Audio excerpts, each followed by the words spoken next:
আসসালামু আলাইকুম। গরুর গোস্ত অনেকভাবে রান্না করা যায়। আজকে আমরা আলু দিয়ে ধনিয়ার মশলা দিয়ে রান্না করব। গরুর গোস্ত সবভাবে খেলেই মজা লাগে। দেখেন তেলের মধ্যে গোস্তগুলো ভাসছে, লাল টকটকা ঝোল, অসাধারণ গন্ধ, স্বাদে অসাধারণ। প্রথমে রান্নার জন্য গোস্তটা ভালো করে ধুয়ে নিব।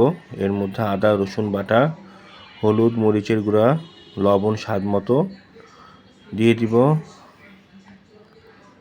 ধনিয়ার গুঁড়া, জিরার গুঁড়া দিয়ে নিব, গরম মশলা, দারচিনি, তেজপাতা, লং, এলাচ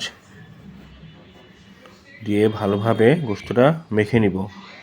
এখন চুলায় বসায় দিব নিভু জালে। 1 ঘন্টার মতো এটা সিদ্ধ হবে। এখন পেঁয়াজ দিয়ে দিচ্ছি।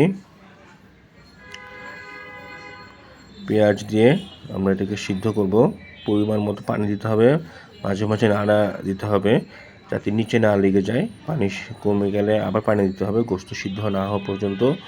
গোস্ত 70% সিদ্ধ হলে এর মধ্যে আলু দিয়ে দিব। আলু সিদ্ধের জন্য আবার পানি দিতে হবে। 7-8টার মতো কাঁচা মরিচ দিলাম। এখন ঢেকে দিব। আস্ত গোটা রসুন 10-12টার মতো দিলাম। সুন্দর গন্ধ বের হচ্ছে, ফ্লেভার অসাধারণ। আমাদের গোস্তটা প্রায় হয়ে গেছে, দেখেন খুবই সুন্দর। ধন্যবাদ সবাইকে।